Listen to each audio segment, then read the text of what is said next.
Dhe pyetja ka të bëjë me prapaskenën e Santo Domingos, pra me dy delegacionet që përfaqësuan Partinë Socialiste Shqiptare që rinin pranë dhe me sa dim nuk flisnin. Apo keni folur atje, zotin Ano, me zotin Meta, apo dhe me zotin Gjinushi? Natyrisht me zotin Gjinushi kemi më shumë se 4 vjet që jemi aleat. Me zotin Meta, që mos t'i personalizojmë të gjitha gjërat, kemi 10 vjet që jemi bashkëluftëtar në procesin e transformimit social-demokrat Partisë Socialiste. Nuk besoj se incidentet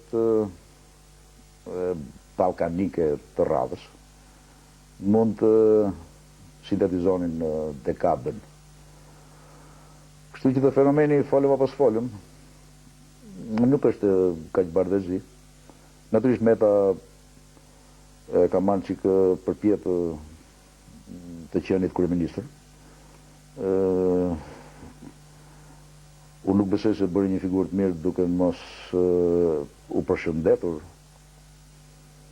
apo duke shpërfillur krejtësisht kryetarin e partisë politike që e ka sjellë dhe e mban kryeministër.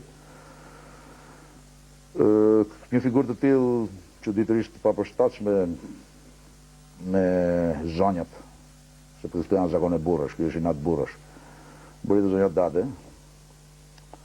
Madje ajo nuk u përshëndet as me një nga figurat që kanë shoqëruar historinë tonë të dhimbshme të Partisë Socialiste me avokatin e shquar për Parin Sanxhaku, i cili nuk ka nevojë ta them unë apo vetë ai, e njohin gjithë militantët që ka sjellë dhe zonjën datën pushtet, duke mbrojtur jo Fatos Nanun, por çështjen politike Nano. U përshëndeta me Ilir Zelën. Është një djalë korrekt, i ri që po rritet. Më vjen mirë që përfaqëson trevat e veriut në Partinë Socialiste. Pra, është kurt fenomenet ballkanase në Partinë Socialiste janë shqetësuese dhe bëhen akoma më shqetësuese kur përfshin mosha të reja me mendësi të vjetra. Edhe për të ngelur edhe pak te i foli që ndonë se nuk janë rëndësishme për teleshikuesit, janë detaje që mbajnë mend, diçka për buxhetin buxhetin e partisë apo të simpatizantëve, çfarë do buxheti përdorni ju zotin Ano në këtë udhtim për delegacionin që ju shoqëronte? Partia Socialiste që unë drejtoj, sipas statutit përfaqësohet nga kryetari i saj në marrëdhënie publike brenda vendit dhe në arenën ndërkombëtare. Sipas statutit, kryetari i partisë mund të delegojë përfaqësimin e saj si subjekt politik brenda ose jashtë vendit në titullar të tjerë të partisë.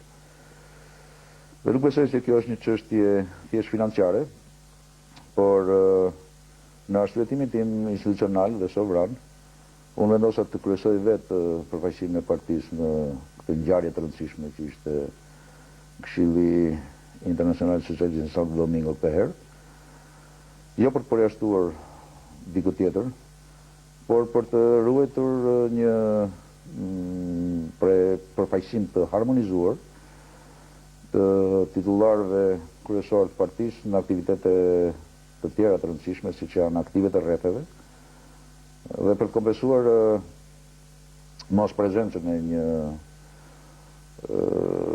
numri antarësh kryesie apo dhe të sekretarëve në procesin e analizës politike dymëjore që po përfundojnë. Normalisht ne jemi një parti me mjete financiare modeste, her pas here pranojmë sipas ligjit dhe donacione nga simpatizantë, antarë, përveç kuotave të antarësisë. Këta mund të janë dhe sipërmarrës. Dhe këto regjistrohen nga institucioni krye financiari të partisë dhe administrohen në mënyrë transparente për të mbuluar dhe shpenzime të mëdha siç janë edhe lëvizjet transoceanike. Nga kjo pikpamje, unë mora përsipër mbulimin e shpenzimeve të kryetarit dhe të avokatit Sanxhaku që më shoqëroi në një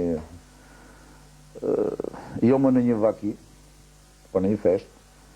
Sanxhaku ka udhëtuar me paratë e partisë dhe tjetër në vakit e